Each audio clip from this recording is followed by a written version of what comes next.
Okay, so we're doing something a little different today. Normally, this is the bike route that I take. It comes down here, does a switchback, comes and goes that way, which is the South Platte River Trail. The other day, though, I went this way.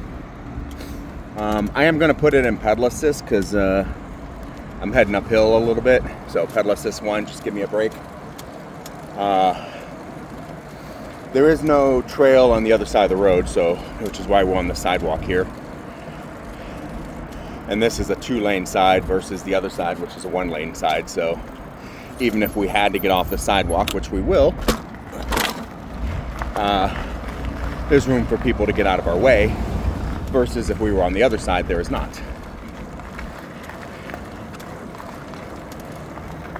So the other day when I came through, I didn't start recording yet. I didn't start recording until, I'll show you when, but it's maybe a half a mile away from where I'm at. But I thought this looked interesting. Ooh, into the darkness. And keep in mind, it's darker for me because I'm wearing sunglasses. So all I see is, I can barely see the ground at all. Ooh, there's a scooter right there. Oh. I was afraid I was going to clip it and end up falling over. Yeah, all I saw was almost a near pitch black ground and some vague reflection on the wall to let you know that there was a wall there. And then the light at the end of the tunnel. But I also wanted to showcase this. So, above us is I-70. Yeah, see, I think I need some air in my rear tire, which is bothering me because I just filled the air up on the rear tire, both tires, a couple weeks ago. We are beneath I-70. This is the Denver Coliseum. This is where they host the historic, what do you call it? Colorado, not the Stampede. What's it called? Where they buy and sell horses and cows and stuff. Stock show. The Colorado Stock Show. Off to the left and to the right to some extent. But they also host a plethora of other shows. And for example, I came down here a couple weeks ago for the Rock and Gym show. Last week was the healing and meditative arts thing. They do a lot of spa shows here. And I think they even do, like, that was a diaper. Why is there a diaper on the median? Seriously. And I think they do, like, wrestling matches here. Because I keep seeing, like, wrestling, like amateur wrestling listed. You know, where it's local wrestlers or regional wrestlers. They come and, you know, perform because, let's face it, wrestling is not real.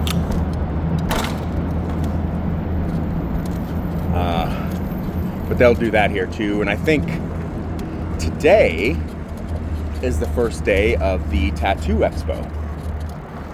10th anniversary from what I read earlier today. Now, it's been on my calendar for weeks. I just don't know if I want to pay the $30 to get in. If it were less, maybe. There's another Tattoo Expo in a couple weeks that's more of a local one. And I have a couple of tattoos, and I always think about, you know, do I want more? Because tattoos are an expression of yourself, which is why it's always hilarious to me to see copycat tattoos. Like you see, like, you know, there's generational tattoos. Like in the 90s, tribal was huge. Oh, excuse me. Thank you. Have a good day.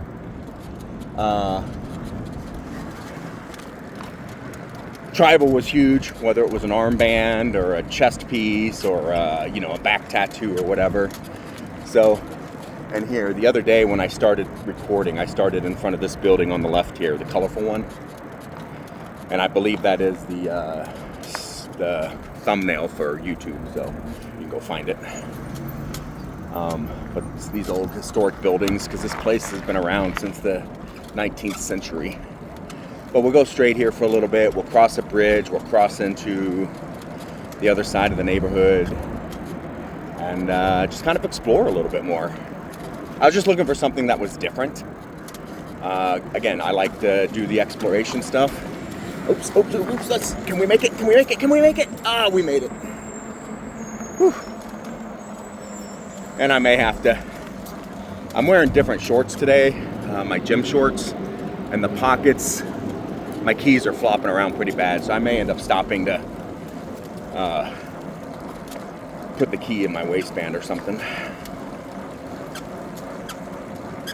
So yeah, but they do a lot of shows there. I might go to the tattoo show. I was actually looking on an online place where they give cheap or free tickets to veterans, and being a veteran, but they did not have cheap or free tickets to that. They had all kinds of comedy shows and concerts and some of those aforementioned wrestling matches and UFC fights and things like that. I'm guessing it's, the promoters give out the free tickets so it looks like a packed house, so they can go to the next place and say, look, we had a packed house, we can charge more money or something. I don't know, but it wouldn't surprise me. There was very little altruism in the world. And if you're noticing, the bike is squeaking a lot less today. So I did go down yesterday, bought a couple of new bolts, bolted down the rear rack a little bit better, put some locking washers on there. One, I think, didn't lock right, so we'll see how long it lasts. And worst case scenario, I also bought some Loctite, so if I find one's getting loose or something, I can Loctite it back in. But yeah, I mean, there's still some squeaking. It's a little annoying, but it's not as bad as it could have been. All right, so we go up here. These cars are parked underneath the thing here. That's interesting. Bunch of household garbage. I really do envy minimalists, the people that only have what they want or need, versus, people who have to fill up every corner of their house with stuff. Like, I'm not a minimalist by any stretch of the imagination, but I'm a function over fashion type person. What does that mean? That means if it doesn't serve a purpose, I don't have it. The problem is, a lot of times I can find a purpose for just about everything. So for example, you have a little bit of leftover wire from a project or rope or something. Will I throw it away? No, because it might have a purpose in the future. That purpose might be 4 years from now, but it still has a purpose. Well, a lot of people, you ever been to one of those houses, and I'm sure you have, if you have any friends at all, where like every inch of the walls are covered in art, every wall of the house has a piece of furniture or a table or something set up against it. Things like that. So there's the Purina place. Again, I can smell it. Smells like a bag of dog food. Or cat food. I don't know what they make. It looks like cat. Smells like a bag of cat food. But, and then there are the minimalists who, like a girl I used to live with, her husband was a minimalist when they met, and I'm pretty sure he might still be, because I remember when they first moved in together, she was complaining that he wanted her to get rid of like almost everything she owned because he didn't see the point in it. But when she met him, he literally had like one fork, one knife, one spoon, one plate, one set of sheets, like 2 pair of jeans and 3 shirts, and that's what he wore to work. He was that guy. And she was the person who bought everything. She bought stuff because I think she enjoyed, if you know what love languages are, which she actually introduced to me and he introduced to her. But apparently her love language is gifts. So when she's not getting any gifts, she'll go on shopping sprees of her own because she likes to receive stuff. I did not know that while we were together, so it never came up. So here's I-70, okay. Because I was driving down here the other day, or driving through I-70, and I was wondering where I crossed. I crossed right here. And basically what we're doing is we're going through that neighborhood that, I want to go through that neighborhood again that I found that was really cool, and I want to look for rental units and stuff. So that's why we're doing this.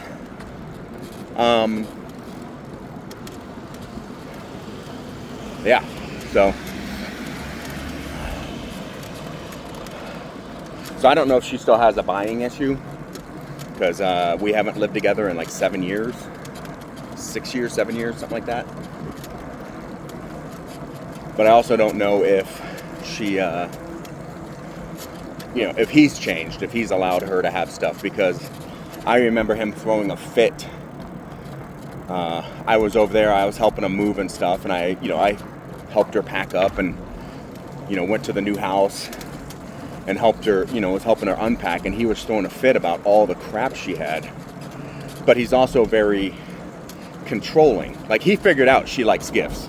So he would literally just stop on his way home from work, get her a cheap thing of flowers from the gas station once a week or so, and call himself a good boyfriend. But he was also one of those control freak boyfriends.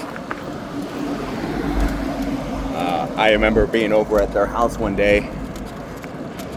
It was like 5 o'clock, 5:15. She was prepping dinner. And I was like, oh, because when we lived together, she never cooked until 7, 8 o'clock at night, always citing, I have to work. I don't have time to cook. It's like, cool. I was just asking if you were cooking. If you're not, then I will make my own food, and some for you too. It doesn't matter to me. Well, fast forward. He's got her cooking so that his dinner is ready when he gets home from work. And I remember him coming in and her shutting down, like she was scared to be seen talking to me. Racing products, huh? Sorry, that business right there on the left. Something racing products. I don't know what that means. But there's a hearse parked there, so is it all about making the hearses go faster?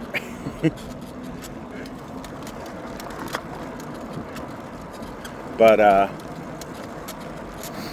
yeah, I just remember her shutting down, and she was afraid to be seen talking to me, like a battered spouse who knew they were caught in trouble and were trying to minimize it by trying to be submissive. And I just, in the middle of a sentence, that's how she reacted. And I was like, is this really happening? She was never submissive with me. She tried to be bossy with me, and I told her that was one of the reasons, that I left the relationship, because she didn't come to me and talk. She tried to boss me around. And I'm like, no, nobody bosses me around. Sorry. It's one of the reasons I left the military. I don't let my parents, well, my dad's dead. I don't let my mom boss me around. I don't let my brothers or sister boss me around. I don't let bosses boss me around. You can treat me with dignity and respect, or you can fuck off.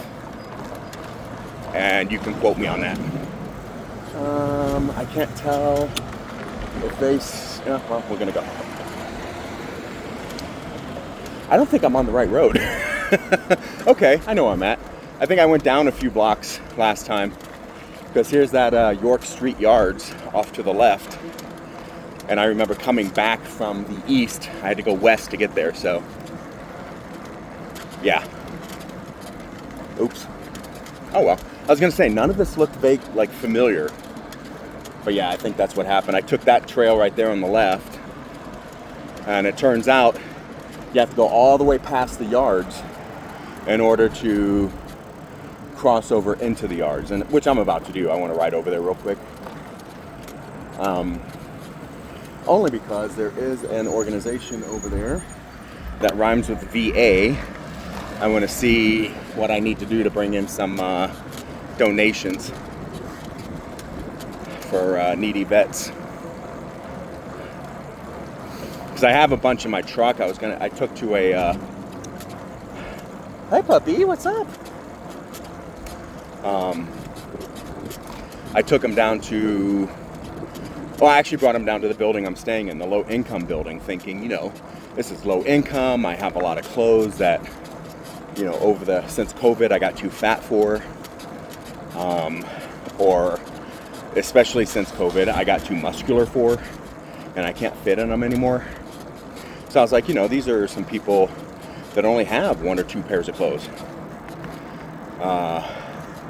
You know, I actually asked a guy one time because he was walking around in socks with holes in them, and I was like, dude, do you need shoes? He's like, yeah. I was like, I have a pair of shoes I'll give you. What size are you? And he's like, 9. And I was like, oh yeah, my shoes are an 11. Sorry.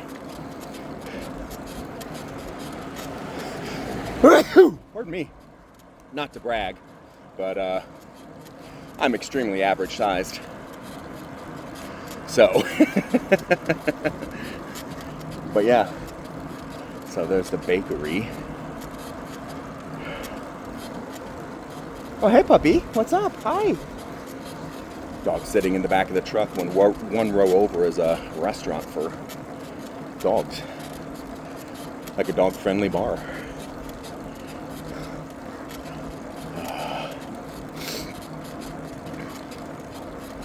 I actually thought about driving back over to where I saw that puppy yesterday, see if he was running around again.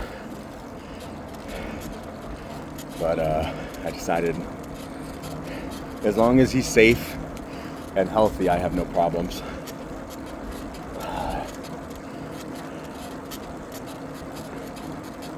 Azak, I have no idea what that is.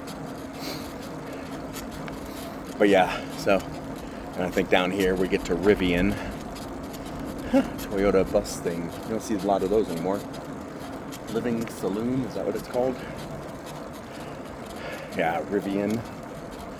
And we'll cut through here.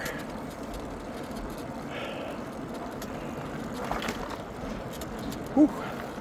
My legs are burning because all this is a little uphill.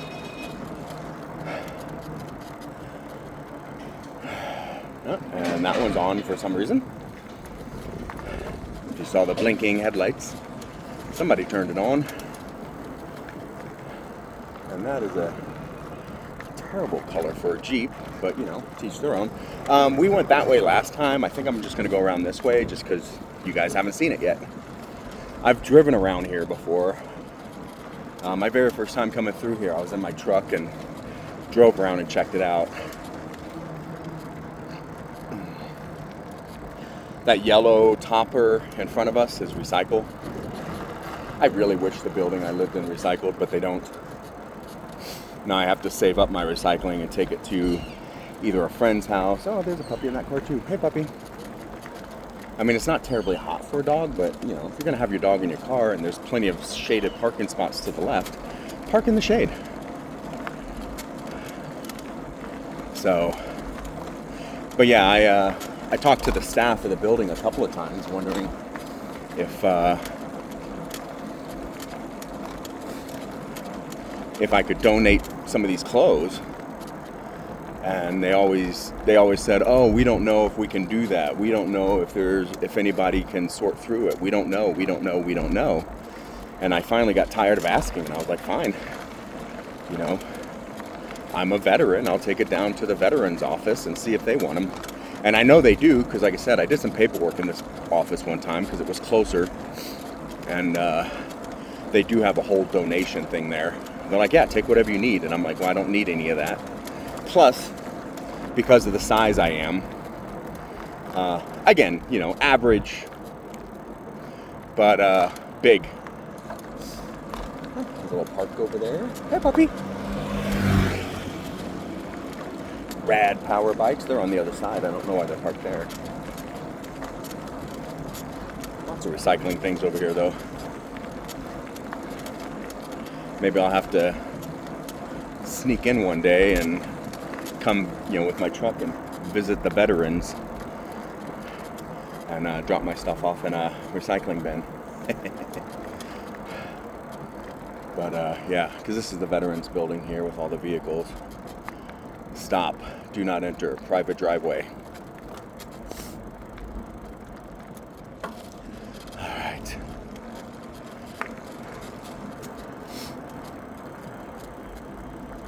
So, 91 Toro, okay. I'm gonna trust that nobody's gonna steal my bicycle at the Veterans Center here. So, we're gonna go in real quick and see what happens. And I'm going to do that. So I'm gonna pause this and hopefully I remember it doesn't mess up anything.